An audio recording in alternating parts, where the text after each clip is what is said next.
For just a second, it looked like the Bolts were about to start off February on a great note, but it wasn't to be. We'll talk about the Islanders game that was and the week that is to be for the Tampa Bay Lightning and reveal January's Bolt of the month. Welcome to Locked On Lightning.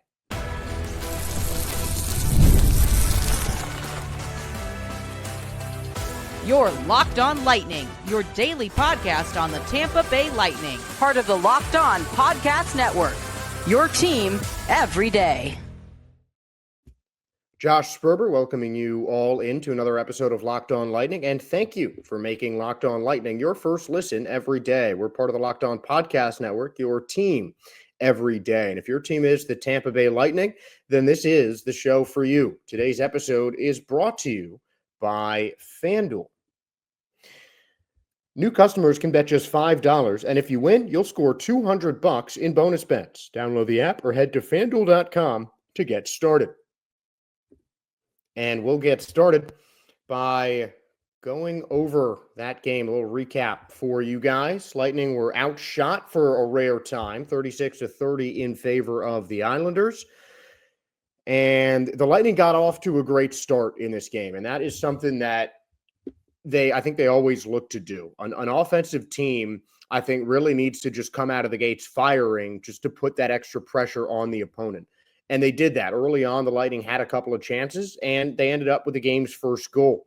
Jake Guentzel got the first goal of the ballgame, but late in the first period, then that was in the second period, when he got the scoring started. But early in that second, because the first period really just seemed like it was coming.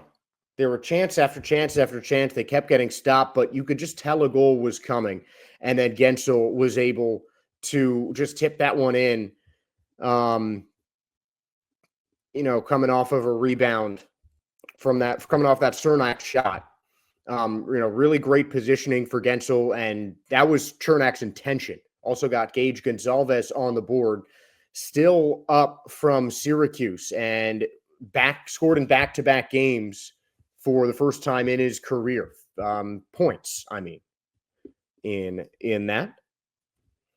So assists in back-to-back games for Gonzalez. Cernak, 1 assist shy of 80, 1 point shy of 100 for Eric. 11 assists and no goals yet for Cernak.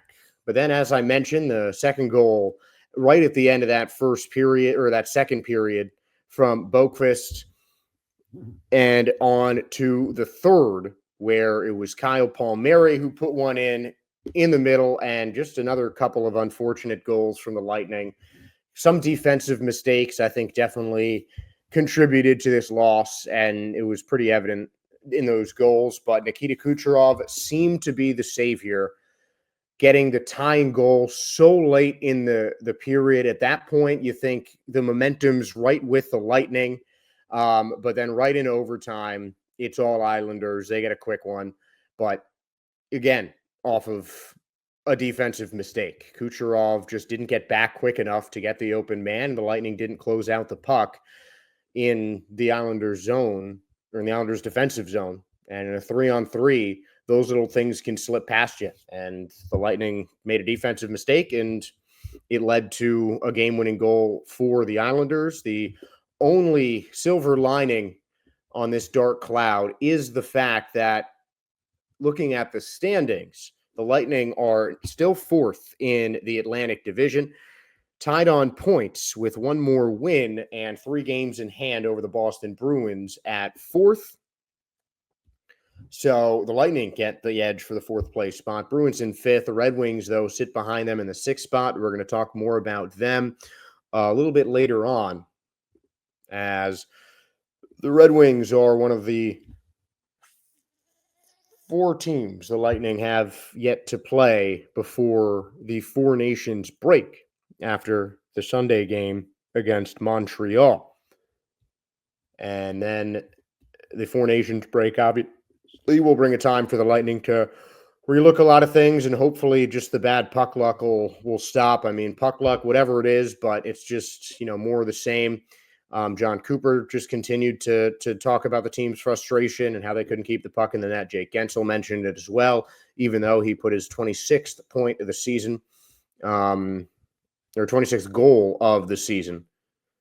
And he has the 6th most goals in a through his first season with Ryan Malone. Who did it in 2008 and 2009. If he can get to 42 goals, Gensel will beat Brian Bradley's record. He has the second most goals, though, through his first 50 games with the Tampa Bay Lightning. And something we'll definitely have some more time to talk about is just what an amazing addition Jake Gensel has been for the Lightning. I think there's been a lot of controversy coming out with Pat Maroon saying how upset he was with the Lightning about how they just got let Stamkos go. But Gensel has been significantly better than Steven Stamkos this season, without a doubt. Honestly, that there's just no question that Gensel has been the better player. So I'm not really sure. I mean, I understand it. You talk about the meaning that Stamkos had to this Lightning team. I mean, he's certainly one of the best to ever do it. No one else will wear 91 on the Lightning ever again. But it was a business decision, and it's handsomely paying off because right now Stamkos is in the minus on the Predators, 43 points through 51 games, 7th in the Central Division in the West. Meanwhile, the Lightning are competing with a playoff spot, and Jake Gensel is a big reason for it. Obviously, Nikita Kucherov is as well. Just another great tying goal from him. Andrei Vasilevsky, who Kuch says has been the best player on the Lightning this season. And sometimes I can agree with that. I wouldn't really call a lot of these goals his fault. I mean, some of them, especially that overtime one, it was a one-on-one. It was all by himself. Vasilevsky, D'Angelo had just broken out, and a one-on-one goal on a breakaway, that's going to happen. And it just seemed like it was just the goals came in some unfortunate circumstances. And, the Lightning could have been a little bit tighter defensively, I think. And that's, I feel like, an issue we've been talking about for the majority of the season, is that the Lightning's defense has been a little bit inconsistent, and sometimes it's cost them games. And I think this was this you could say was one of them, but you could also look at this as another in just a long run of games that we've seen from the Lightning lately, that go the other way because of missed chances. And I mean, the Connor Geekie chance in the first period is just the first one that comes to mind immediately. Just some great puck movement from Hagel and Cirelli. Geekie ends up in front of the net, just had to lift it over the pad, and it somehow just caught like the corner of the goalie pad and stayed out. And the Lightning that wasn't the only such shot attempt for Tampa. You feel like there were at least 2 or 3 that, the puck, if it was up just a fraction of an inch higher, it's in the net. Or, if it hadn't hit that one player, or if, they're one thing or another, but there always seems to be a one thing or another that is just keeping pucks out of the net. And of course, the Lightning are remaining confident about that. Even John Cooper said post-game, the pucks are going to get in at some point. They're going to start falling. It's just not really happening right now. And that is what we're going to be talking about in our next segment, because the Tampa Bay Lightning have a really important run of 4 consecutive divisional games, including 2 of them at home, all teams that they played at least once this season. And it is beyond important that the Tampa Bay Lightning can stack as many wins as they can in these next 4 games. But, I mean, there's so much that we're going to talk about in this next segment, including which one of these next 4 games, 2 of them coming up against the Senators at Amalie Arena this week, which one of these next 4 games is the most important, and how crucial are these next 4 games to the Lightning's possibility of not just playoff seeding, but landing in the playoffs in general.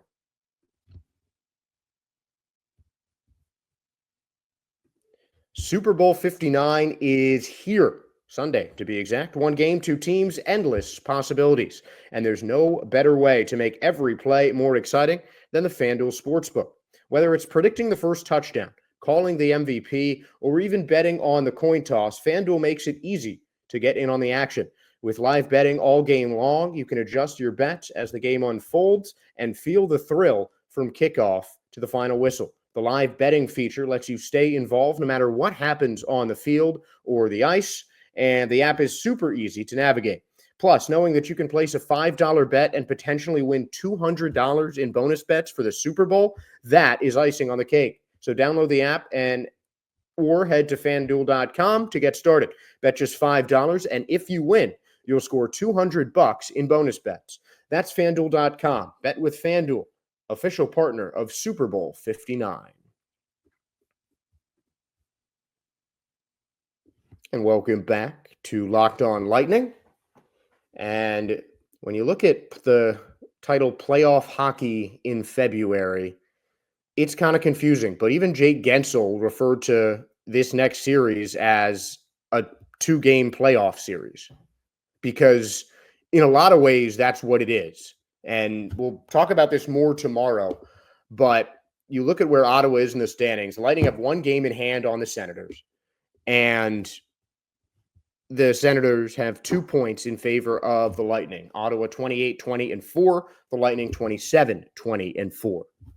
The record's almost identical. A big difference is the goal differential for the Lightning ahead of Ottawa. But the main point is Ottawa's right up in front of them in the standings. The next 2 games the Bolts play after this month, Detroit and Montreal. Both those games on the road, both the games against teams the Lightning have seen mixed results against. The Lightning got shut out against Detroit after demolishing them on home ice, and they've played a couple of really tough games against the Canadiens, but both of them ended in Lightning losses. That's a series that the Lightning are going to lose on the season, as they have already lost 2 of the first 3 games that these 2 teams play against each other. Meanwhile, the Detroit Red Wings and Lightning season series is up for grabs with 2 games remaining. The next game in Detroit and the final game between the 2 in April, which could be one of the biggest matchups of the season as the Red Wings are knocking on the door of the playoffs. But if we look at the standings here, the Canadiens are furthest back at 53 points in 7th. So 5 points behind the Lightning. The Bolts, meanwhile, have 1 game in hand on Montreal and the Red Wings, who are at 57 points in 6th behind the Lightning, and they have 2 games ahead of Boston, who are in 5th with 58 points. And 5 points isn't a lot. 1 point is even less. And the Lightning obviously need to make up ground against the Senators, and 2 wins puts them solidly in 3rd place over Ottawa. I mean, you can't expect 2 wins, but you kind of have to go out there and get those 2 wins because, like Jake Gensel said, head coach John Cooper didn't say it specifically. He didn't specifically call these next 2 games a playoff series, but he implied it. He absolutely alluded to it and definitely understands the importance of this game. I mean, plain and simple, of both of these games. So, the team understands the importance of these games, and it honestly, it's good to. It was really good to just hear the guys talking about the importance of these 2 games against Ottawa coming up, because I really think that if the Lightning want to make the playoffs, they have to come out with at least a split of these next 2 games against Ottawa, ideally both of them. But obviously the more wins in these divisional games, the better chance the team has of getting the playoffs. And I think they can really, all but lock up that 3rd spot with a sweep of these 3 teams. And they definitely need a winning record. I really don't think the Lightning can afford to lose more than 1 game against these next 3 divisional opponents coming up. You don't want to lose series against any divisional opponent like the Lightning have already done against the Canadiens. And January was one of the more taxing, probably the most taxing and difficult month of the season for the Lightning. Cooper was going on about how well the Lightning are playing, which, I mean, in a lot of ways, they are playing well. But just the one thing that you need to happen is just not happening. And it's not even something that you can point to. I mean, everyone, I think, is scrambling to figure out what is going wrong with this Lightning goal drought. I mean, I'm at as many home games as I can get to, and I just can't see something that's going wrong. Like it's not. I don't think it's something about something that gets into the water for the other goalies or something that turns them into a superhuman, or as Coach Cooper could have put it, a Vezina candidate. But the goalies just seem to be making more saves. The puck is just staying out of the net, and this 4-game set, it's every other day before the All-Star break. It's the grind of the season, and it's a time where you can really push because most of the team, with the exception of Anthony Cirelli, Braden Point, Brandon Hagel, Victor Hedman, and Jake Gensel, most of the team will be resting for that time. And, you get a couple games in, but it's not as, the Four Nations isn't going to be as intense as an NHL schedule. So you still get some semblance of rest, even for the guys playing. Obviously, you hope, everything goes clean, knocking on wood here, but you hope that the Four Nations is a clean affair and that there are no major injuries to anyone, especially the Lightning players that I just mentioned. But you can really push before this break, and it was very evident in that locker room post game that the Lightning were going or to try to do that. So that they know, they understand how big this game is. They understand the implications in playoff seeding, in divisional ranking, in everything. They understand that this game means a little bit more than your everyday regular season game, especially in the month of February before the Four Nations break, or what's usually the All-Star break. But this game just means more than any the Lightning have played. And that does not change for either the two games against Ottawa, the weekend game in Detroit, and then the weekend back-to-back, I should say, between Detroit and Montreal. And that's really going to be a tough one for the Lightning because you don't know if Jonas Johansson is going to be back, although Matt Tompkins was reassigned to Syracuse early on Sunday. So you'd like to think Johansson is going to be coming back, but you still never know. I mean, we've seen guys go up and back during minor league guys go up and back during an injury to one of the Lightning starters. A good piece of news is that Moser's likely going to be back after the All-Star break. Certainly haven't heard any indication that he'll be back beforehand. So I don't think it's likely, unfortunately, that one of their line one defensemen is going to be back for the most important 4-game stretch of the season to this point. I mean, I think there might be some times towards the end of the year when you have more important stretches that only what the playoffs look like, what the standings look like in late March or early April are going to be able to tell you. But at this point in the year, there is no more important stretch of the year. There is nothing more important than these couple of games. And the Lightning really need to just leave it all on the ice before the Four Nations break, because against divisional teams, especially, those are losses you can't make up. Those are the games that you really have to play your best hockey and win. Because if the Lightning lose, I mean, the more games the Lightning lose in this, it's going to do just even more damage to them in the divisional race. But they really can't afford to have, to make defensive mistakes. And you just got to hope that the puck decides to go in starting on Tuesday. And the Lightning are definitely due for just an avalanche of goals, I think. I mean, I think that it reminds me of that 8-1 game against the Sharks. First game of December, the Lightning had about a week off after a tough stretch of games in November and a ridiculous empty netter that helped the Maple Leafs complete their, at that point, second victory over the Lightning. And the Lightning exploded on San Jose for 8-1. Do I think they're going to do that against a red-hot Senators team right now? Maybe not, but I think the Lightning are definitely due for some high-octane offense, and it's got to come in one or hopefully all of these next 4 games against the Atlantic Division.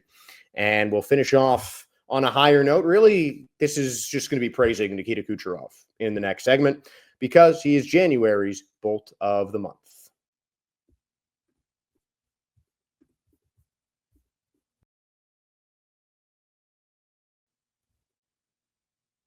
Welcome back into Locked On Lightning. And thank you for the few of you who voted on Twitter. Hopefully we can get some more votes next month. But Nikita Kucherov is the Bolt of the Month for January per about 57% of those who voted. And he was also voted the Lightning's Player of the Month for January per the official fan vote on the Lightning website. And Nikita Kucherov was, well, Nikita Kucherov over the course of January. He led all Lightning players in points, goals, and assists. 15 assists in 16 January games. 6 goals to make 21 points with a goal and 8 assists on the power play. 1 goal in overtime, 2 game winners, and leading all Lightning forwards, second to only Victor Hedman in terms of skaters in time on ice per game over the month of January. And this is honestly an award that I feel like we could just not even bother holding and give to Nikita Kucherov every single month, and it would be fine. Yeah, there might be some months like we had earlier in the season where, Brandon Hagel won, Braden Point, I think, won one, but it's always been Kucherov. It's always been Kucherov getting, a high percentage of the vote. And it was only Kucherov and Hagel who got votes. And for me, to be honest, I think I mentioned this in the last episode. To be honest, I think that the main reason that Brandon Hagel was on there instead of Braden Point was for his last game in January, the 2 goals and that empty net assist against the Los Angeles Kings. I mean, that was just a fantastic game for Hagel, and he put in another good one against the Islanders to start off February. So that's something that we'll be certainly watching for February's Bolt of the Month. But really in January especially, there was no other choice. And in a lot of other months, you can say the same thing about Nikita Kucherov because, he is the gasoline that makes the engine of the Tampa Bay Lightning offense go. He scored points in almost every single game this season, it seems. Like, it's so rare to me to see a game that he doesn't score a point. And most of those games where that has happened this season, the Lightning have gotten shut out. In 2025, he has scored a point in all but 3 games, even including the win against the Islanders, the shutout loss against Detroit, and the 1-goal losses against the Kings and San Jose at the beginning of January. He didn't score a point in the home loss to Florida, so another loss there. I mean, you can see the pattern. The games that Kucherov doesn't put up points are games that the Lightning tend to lose. The only exception to that game was the overtime win over Nashville when Steven Stamkos made his return. And that was actually the first game Nikita Kucherov scored or failed to score in over the course of the season. 2 overtime wins for the Lightning without Kucherov scoring. Another one came against Pittsburgh in November.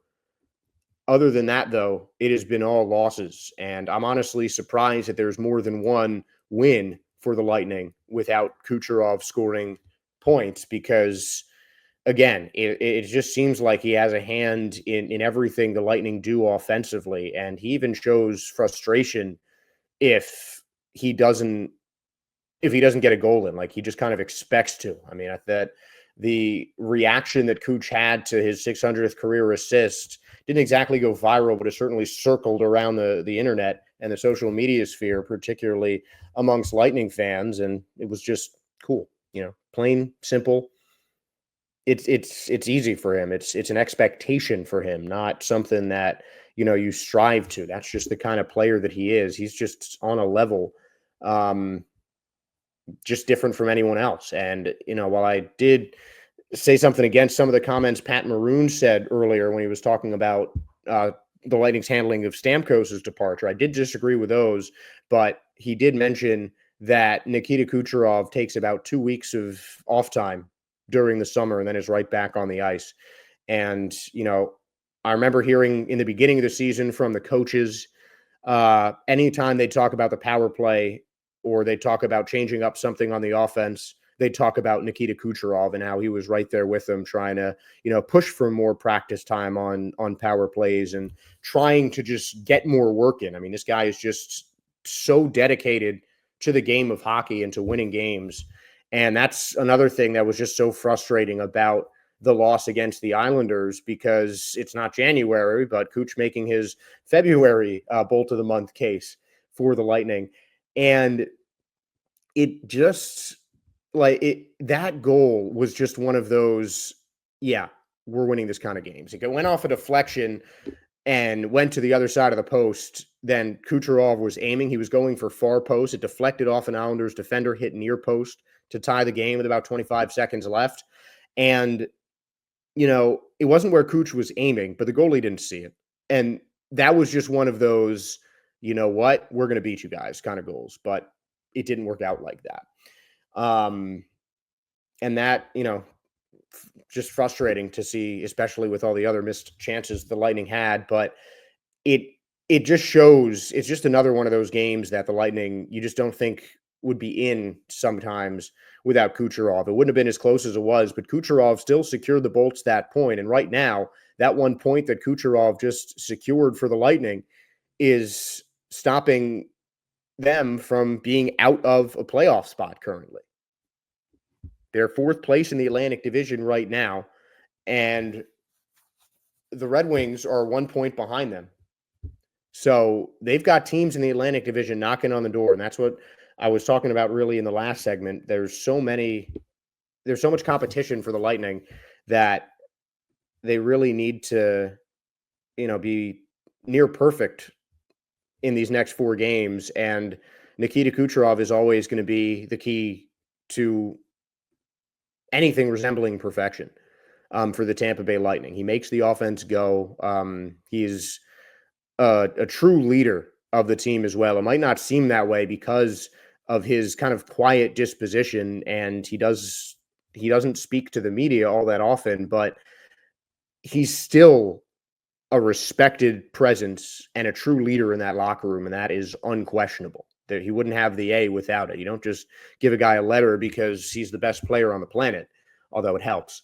But you still have to show leadership, and Kucherov absolutely does. He leads by example for sure, but that still counts as leading. So I think that it was another month where Kucherov was the most valuable player for the Lightning. And I don't think it'll be the last time we see that. And, he's always the Lightning's most valuable player. He's the best player on the team, and I will still contend that he is the best player on the planet. But, a huge month of January, one of his best of the season as well. And the Lightning are certainly going to need another big month of February for him. And he will be the guy who is going to need to really take control of these next couple of games. And we'll go into more detail about the Lightning's 2-game set against the Senators. I will be at Amalie Arena for both of those, so make sure to tune in to our X account at @LO_Lightning. Give us a follow and keep posted right there with us as we'll give you game updates live from Amalie Arena. But until then, I want to thank you for making Locked On Lightning your first listen today. For your second listen, make sure to check out Locked On Fantasy Hockey. Become a fantasy hockey expert and get the edge over your league mates with daily tips from Steele and Flip. Find Locked On Fantasy Hockey on YouTube or wherever you listen to your podcasts. And on YouTube or wherever you listen to your podcasts, please give us a like, a follow, a subscribe. Give us some friendly comments if you'd like. We love interacting with our fans because we do the show for you guys the fans. So thank you again for being fans and listening in and making Locked On Lightning your first listen every day. And we will be back tomorrow. Go Bolts and enjoy a great start to your week.